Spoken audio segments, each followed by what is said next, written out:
I'd like to speak about urban development corporations and projects sponsored by the government.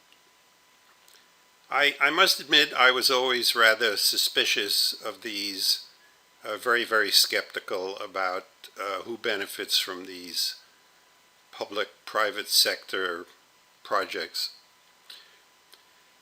My mind was changed when my wife and I stood on this massive landfill together with tens of thousands and perhaps hundreds of thousands of people, and in the evening we watched the fireworks in the Hudson River. It was a spectacular, unforgettable evening. First of all, I thought Manhattan was a fixed size, and now suddenly many acres had been added to the island. And the behavior of the people, hundreds of thousands of people, no evidence of police. Everyone was orderly and having a wonderful evening watching the fireworks. So this became imprinted in my mind as a capability that I didn't know we had, but we were pulling it off here in the site of the future Battery Park City. In the middle of the photo, you can see the Twin Towers, and the excavation from the Twin Towers was used to fill in this new acreage.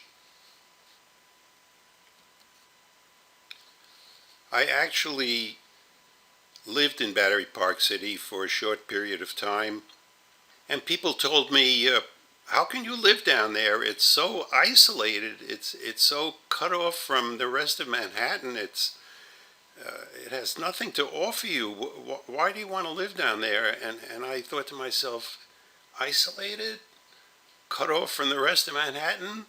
Yes, give me more. So this is where I did my power walk in the morning, and this has since been developed to extend for miles and miles along Manhattan. But at the time, it was pretty much limited to Battery Park City, and it was the only place I know of in the city where you could actually gain access right to the water's edge.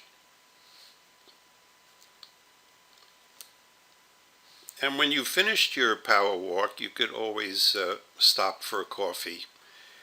Now, it's hard to believe that this photo is in New York City, but this is Battery Park City. I am still to this day struck by the incredible success of this public effort.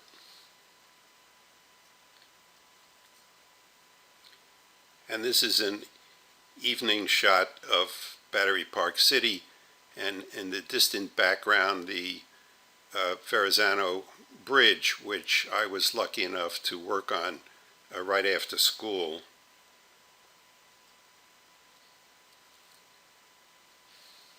That brings us to 42nd Street. Frankly, I didn't have much problem with the seedy 42nd Street. I lived in Manhattan all of my life, and this is something I just came to understand as part of the fabric of life in New York City.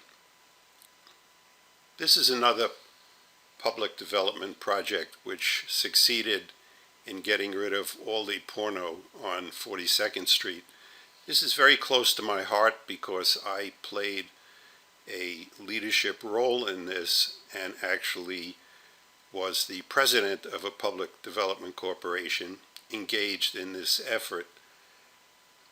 My experience was, and to this day I am still amazed by the quality of the people involved in these projects. They are the best and brightest people I've ever met, and every day we would come to work with one goal in mind: to achieve the greatest result for the public. Time after time, these projects have been able to do exactly that.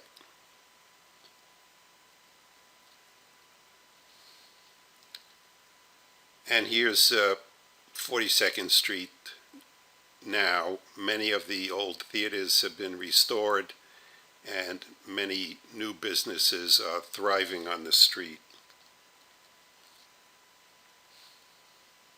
That brings me to this. First of all, I love urban archaeology, so whenever I see a photo like this, I am really moved. Now, what is this? This is a floating bridge, and the engine on it is called a switcher. It's not an engine that's meant to haul freight any great distance. It works in a yard and just moves the cars around. The gantry in the back raises and lowers the floating bridge so that it can meet exactly the barges that are incoming with cars. Now, this assembly is on the west side of Queens, and it's an area that's variously known as Jamaica or as Hunter's Point, but in any event, it's the west side of Queens, more or less opposite the UN building. And that's the same gantry as it appears today. Queens West was another public development project which was devoted almost entirely to housing, and in addition to schools and other public facilities. And they restored the gantry, and a little sign says, "Live at the Gantries." This has become a fabulous new addition to the New York City fabric.